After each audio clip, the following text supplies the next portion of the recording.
And Warab State Governor urges traders in Akon and Gogyal markets to reopen shops.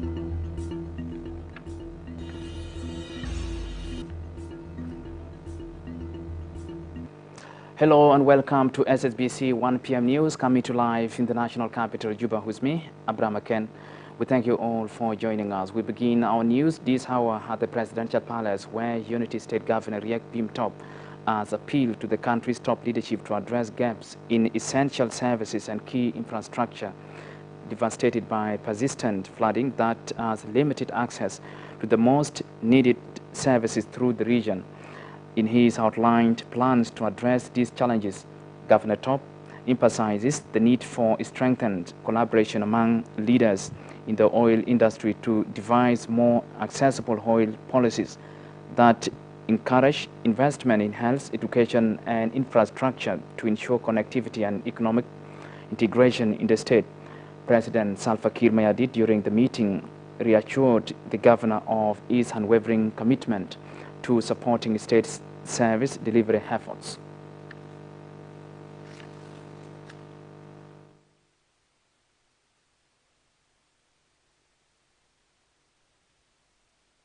Recently, Unity State has been seriously affected by the cholera, and this has been a big issue. His Excellency the President, he stood firm with the people of Unity State by sending one of the Vice President to us, and in the service cluster, the situation of the cholera is a little bit subsided, and we are still continuing how we can eradicate it once and for all. The other situation, the issue of oil industry, and Unity State is one of the producing oil in the Republic of South Sudan. I have come with the Undersecretary in the Ministry of Petroleum and the Managing Director of NALPET to harmonize our thoughts on the issue of social cooperation within the oil sector, such that our communities can experience a development. And very soon, projects for development, the roads, infrastructure will also be open. To Nairobi, where official peace negotiations have begun, with the government delegation presenting its position paper regarding the alignment of Tumaini with the 2018 revitalized peace agreement. Previously sparked misunderstanding with the whole-heart groups, leading to a pause in the talks. Ssbc's Okuimake reports from the Kenyan capital, Nairobi. With the opposition agreeing, we should have an agreement which truly describes the Tumaini consensus, Tumaini initiative, as an annex or as complementing the other axis. At the Tumaini peace talks in Kenya, discussion have resumed with a strong spirit of compromise as both negotiating parties seek a lasting peace for the country's prosperity. Reflecting on December 2024, the Tumaini peace talks mediator presented the framework to both the government and the whole-out group, emphasizing the relationship between the revitalized peace agreement and Tumaini, as well as the associated time frame, among other issues.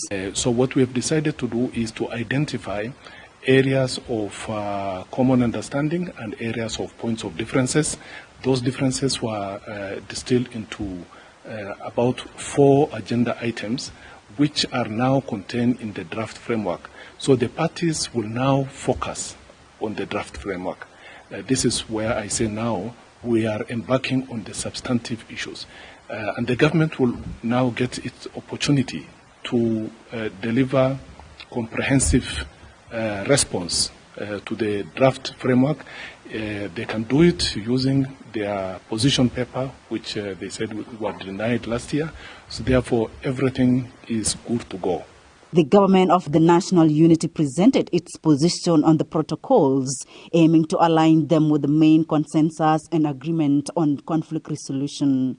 According to Dr. Martin Ilia, The proposals seek to eliminate redundant, contradictory or parallel structures, ensuring that it complements the existing articles. He also mentioned that opposition groups will be included in the structures of the R-axis to ensure good representation and balance. What we have done is to align the protocols to the agreement on the resolution of conflict in the Republic of South Sudan. And this analysis is directly related to articles that are in the agreement. And on that basis, where there is repetition, where there is contradiction, where there are parallel structures or new structures, we have deleted them and we have aligned those which are relevant to the R-axis. We have clearly stated also that the Tumaini initiative consists of opposition groups will be included in the structures of the R-axis, the structures of the Army, the JDB, the JTSC, the GMCC, CITESAM, all those will be included. And that the high-level standing committee will also encompass representatives of the opposition groups and whole-lot groups, as well as representation in RGMEC, so that all of us participate in the implementation of the agreement. The United People's Alliance spokesperson, Lual Dao, confirmed the government's presentation, stating that the opposition would study the document and provide feedback. UPA leadership listened keenly and patiently to a long presentation by the government. We will study the document, ask questions, and seek clarification from the government of South Sudan regarding their today's presentation. We are committed, searching for peace, and hopefully both of us will reach something. Both parties remained committed to finding a peaceful resolution to alleviate the suffering of the South Sudanese people. Kuchimaker, Ssbc, Nairobi. Vice President for Infrastructure Cluster Tabandengai has engaged in a broader discussion with European Union and United Nations Operational for Project Services in an effort to rehabilitate the country's feeder roads. Tabandengai commends these development partners for their exerted efforts in supporting the country in developing its physical infrastructure. Speaking to the media after the meeting, European Union Head of Delegation Timo Olknen urges the government to work with the partners to ensure sustainability of the implemented roads projects and the upcoming ones to provide livelihood and promote economic growth. UNOP's country director Petronella Kasaka has revealed that the UN system has declared 2025 to 2026 as a year of giving transport facilitation huge attention to achieving sustainable development goals.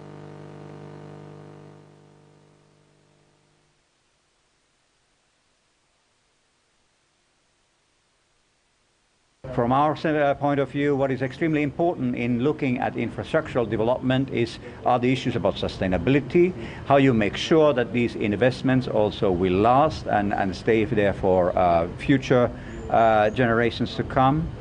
And also that infrastructural development doesn't happen in a vacuum, that in order for it to provide livelihoods and economic growth, you have to have other aspects also taken into consideration, especially those of rule of law, security, in order to make trade and transport safe and also profitable. As the UN system, we have declared 2026 to 2035 as the year where we're going to have transport facilitation as a big focus. So it's a year, it's a decade in which we are looking with renewed interest at the importance of transport in achieving the Sustainable Development Goals.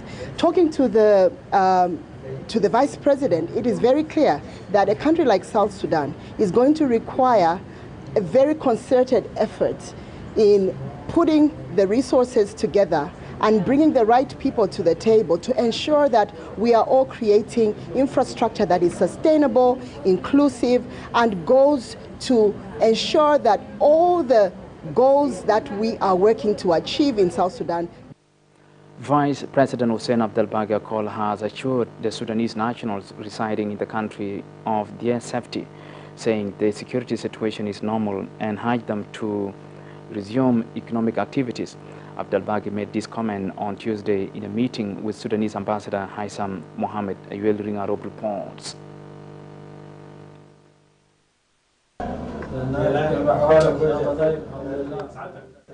Vice President Hussein Abdelbagi Akol assured the security situation of Sudanese residing across the country as normal. This came in a meeting between Vice President Akol and Sudanese Ambassador to South Sudan, Haitham Mohamed Hussein, in Juba on Monday. النائب حسين عبد الباقي وقدم لنا تنوير ضافي عن مجريات الأحداث التي حدثت في جنوب السودان في الأيام القليلة الماضية، وكذلك اطلعنا على نتائج زياراته لمواقع تجميع السودانيين في مدينة جوبا والوقوف على كل المعاضل والمشاكل، وقام بحل الكثير منها. ويعلم الجميع أن الآن الحالة الأمنية في جوبا وفي عامة ولايات جنوب السودان عاد لها الاستقرار بصورة طيبة نتيجة للإجراءات الأمنية والشرطية اللي قامت بها حكومة جنوب السودان برعاية السيد النائب حسين عبد الباقي ووزيرة الداخلية. The executive director in the office of the Vice President, Ayeka Grandeng, said Vice President Hussein reiterated President call on South Sudanese to come and observe the rule of law as the leadership of the two countries engage in addressing the matter. But the ambassador has assured the VP that the committee that was constituted to investigate has started its work, and they are already making a lot of progress with that regard, and the report will be out soon. That is also assuring that justice will be finally served for the perpetrators who are involved in that unfortunate incident. The Vice President has reiterated the call of His Excellency the President, calling upon all South Sudanese to remain calm and observe the rule of law and allow due process to take place as the leadership of the two countries are engaged to address this problem. In a related development, Vice President Hussein Abdelbagi Akol and Canadian Ambassador to South Sudan, Joyce Means, discussed the government of South Sudan its effort to address the tension, foster reconciliation and promote peaceful coexistence, as well as finding diplomatic solution instead of taking the law in their hand. I shared my deep concern about the situation in Wad Madani and the subsequent outbreak of violence in South Sudan. We discussed the government of South Sudan's efforts to address tensions, foster reconciliation, and promote peaceful coexistence, including the importance of finding a diplomatic solution rather than citizens taking matters into their own hands. Min emphasized the Canadians' continued support for health and education with gender equality at the core of their investment. I emphasized Canada's continued support for health and education, with gender equity at the center of our investments. A well-functioning and resourced public sector is fundamental to state building, security, and to organize free, fair, and credible elections in 2026. Both South Sudan and Sudan are working hand in hand to end the matter. You're Arab, and this is Ssbc News, Juba. The Gender, Youth and Humanitarian Cluster meeting chaired by Vice President Rebecca Nyandeng Tumabur unveils plans aimed at empowering women and youth. In a statement to Ssbc after the meeting, the Deputy Executive Director in the Office of the Vice President, David Aleo, says the cluster is committed to launching a comprehensive program in February focusing on job training opportunities and counseling to ensure youth and women become self-supportive.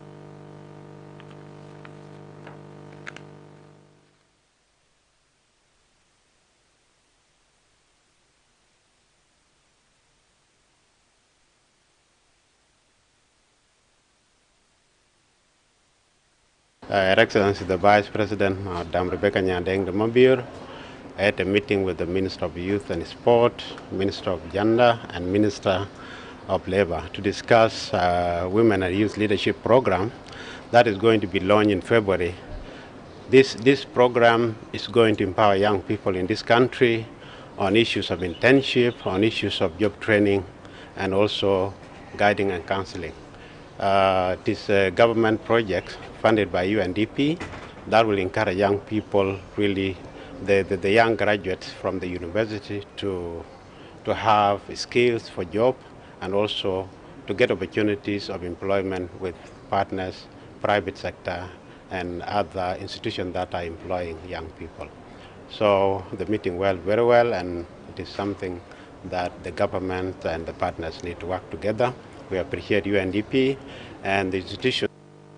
Special envoy to the Middle East Affairs Tut Galwak has begun discharging his national duties with much anticipation and optimism to improve South Sudan's diplomatic ties with the countries in the Middle East. We will have that story right here after a short break. Please stay with us.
Welcome back. The newly appointed Presidential Special Envoy to Middle East Affairs Tut Galwak has begun discharging his national duties with much anticipation and optimism to improve South Sudan's diplomatic ties with the countries in the Middle East.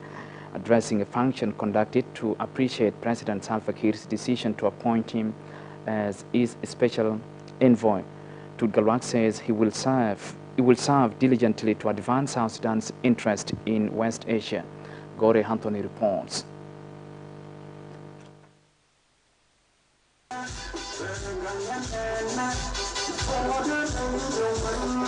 Chanting songs and dances of joy, peace, unity as inhabitants of Nuer community, including friends and families who hail from all walks of lives, converge with a single voice to applaud and commend the country's leadership for the trust bestowed upon their son Tut Galwak Manime, who was reassigned as Presidential Special Envoy to the Middle East Affairs by the President of the Republic recently. The speakers at the event welcomed the decision of the President as normal and routine process of nation and institution building that required change of assignment for public post holders to inject new ideas and blood to make systems stronger and more productive.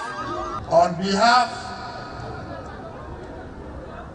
of the Nuer community, I want to take this opportunity to express to His Excellency General Salva Kiir Mayardit our appreciation and our gratitude and happiness for the appointment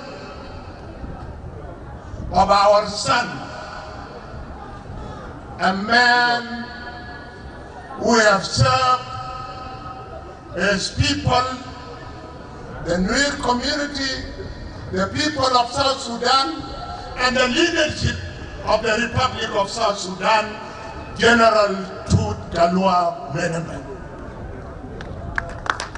We are very grateful and we thank you that you have given him another important assignment, and Tut will do it diligently, and he will be more than the first position. بالكرسي رئيس الجمهورية فريق أول سلفا كير ميادت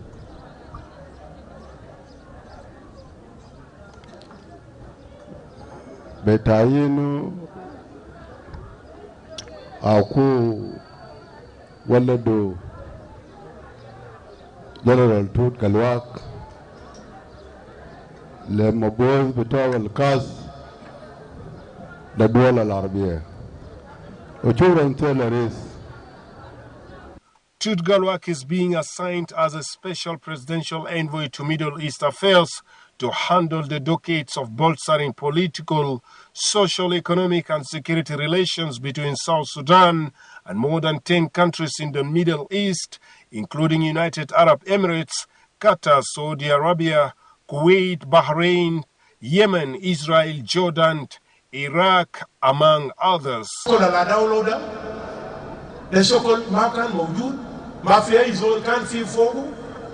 لكن بعد أيام الناس بقي في تاني لما تودم شيء لحاجة فيه أكل فوقه الناس بقول مال بتاع تودم لنا دايرينه كمان.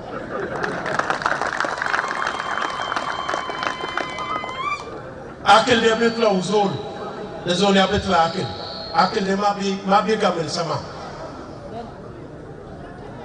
لما الناس حاولوا عشان يشوشوا لدرجينه قالينه توت طلعوا من منصب كبير ودوا منصب صغير. أنا قلت للناس أنتوا تفسيركم للكبير والصغير شنو؟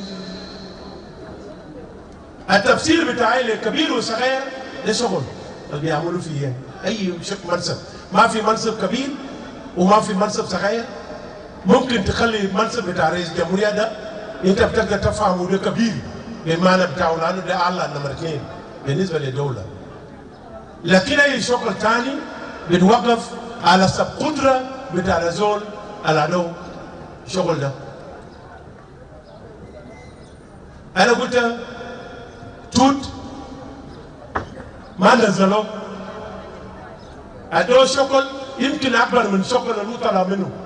The newly appointed special envoy to Middle East affairs reaffirmed his dedication and commitment to exert effort in delivering the task he was assigned by strengthening the country's bilateral relations.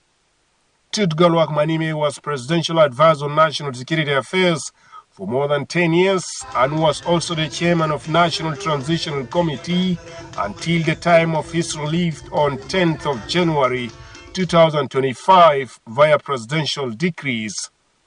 As he takes off the new assignment, all eyes will be peeping and monitoring whether he would be more fit and effective or not as time goes by. Gore Anthony, Ssbc News, Juba.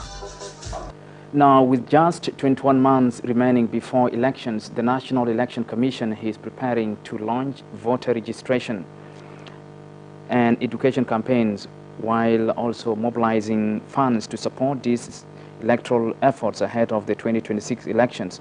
This follows a meeting between the Minister of Presidential Affairs, Ambassador Cholmawut, and the National Elections Commission Chairperson, Professor Benego Kachwal, to address the factors behind the election postponement and preparations for the upcoming general elections, which are scheduled for December 2026.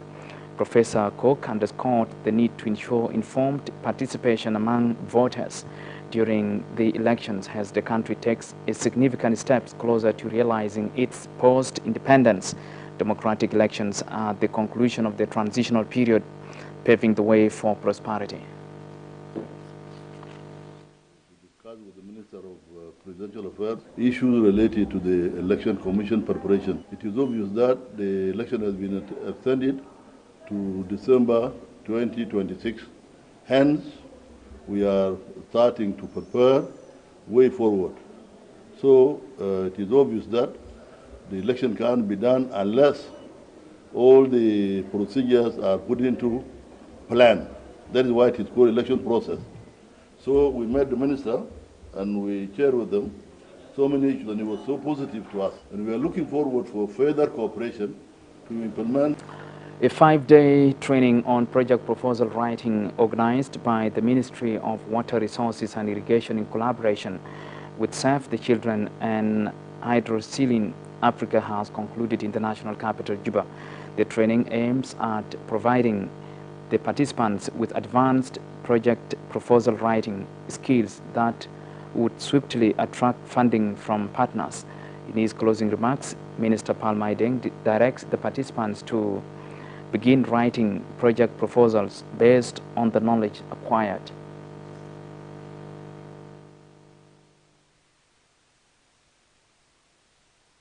We have a number of agencies or development partners and donors that are ready to support us. The remaining question is, how do we make use of this support? And the support cannot come to us without making a requisition. And the requisition is always in terms of concept note and proposal. I need to develop a team that is able to write proposal. You will be dedicated to doing our concept notes and proposal. And I'm sure with this knowledge you have gained, we will be able to get more resources from development partners. To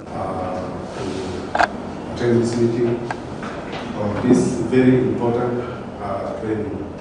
In fact, Honorable Minister, we are really benefiting from this training because writing proposal is not an easy function.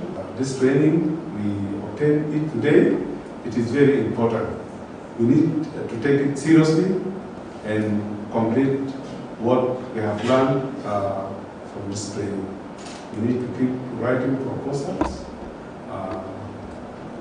I say it is a steam engine because this is where a lot of thought takes place, and this is where you will be able to put a program that you have in mind. The information that was required by the ministry has been taken care of.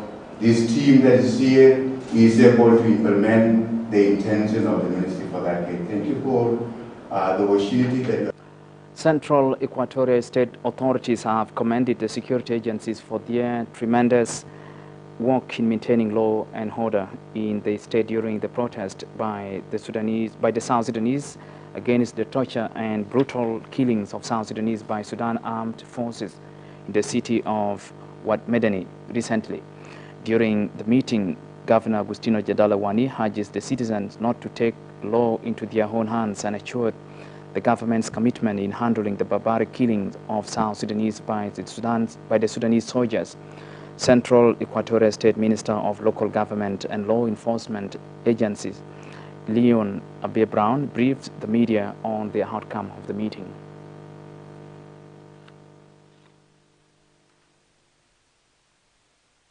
What has happened, it is uncalled for, and all in all, our security apparatus within the state, we have to congratulate them because they have managed to control the issue as raised, which have inserted, of course, in Khartoum, especially in area of Al Jazeera. What has happened is have angered the people with their lovely ones. It would have resulted in something wrong, but thank God our security has managed to control the situation up to today. I hope some of our brothers from Sudan have started opening their shops and returning to their areas. But of course, it will be a Crossing to Warab State, where Governor Francis Mariala Bour has visited Akun and Gorial markets following last week's peaceful protest triggered by the massacre carried out by the Sudanese military against South Sudanese nationals in Wad Medani after Rapid Support Forces or RSF retreated from the city following intense fighting on who to control the city. During his visit, Governor Bour urges local traders to resume economic activities, assuring them that the security has been contained. The governor also emphasized the importance of focusing on farming to reduce the community's reliance on imported goods, highlighting agriculture as a key area for economic growth and self-sufficiency.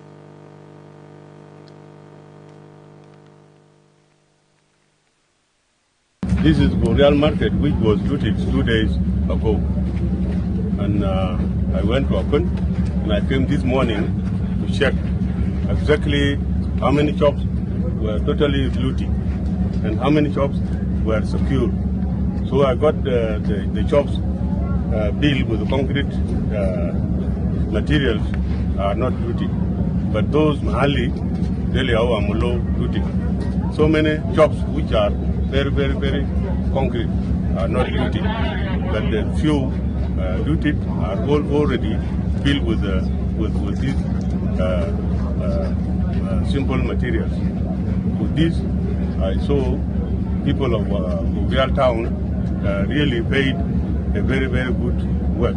They protected most of the shops. Those who hired the shops built with these poor materials are the ones who got losses. But those who hired, who ran the concrete buildings, things are very concrete. They are still having their properties. So I'm now going to talk to them. Those houses and the shops are concrete and still not looted. They will return to their areas this evening. So this is what I want to tell the people of Warab and the people of South Sudan, that there is no death, but Juba City Council and Japan International Cooperation Agency JICA have renewed commitment to improving water delivery across the national capital. The Deputy Mayor for Infrastructure and Environment, Juma Moses Michael, during a meeting with JICA officials, discloses that the City Council is committed to expanding house-to-house water connections in the national capital, adding that the city remains steadfast in collaborating with the JICA to ensure residents get clean drinking water. JICA senior advisor stresses the importance of supporting Juba City Council's plans to expand water supply across the national capital.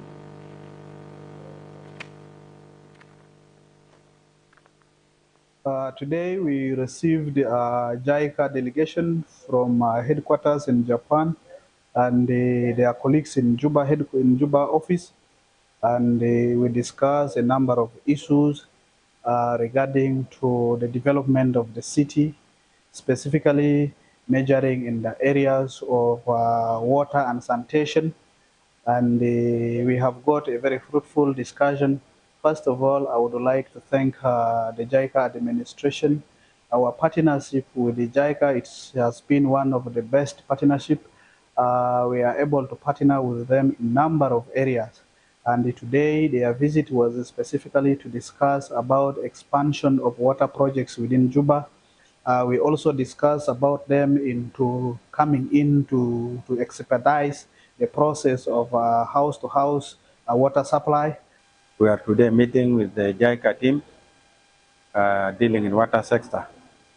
We discussed the issues of water which is facing us in Juba City Council.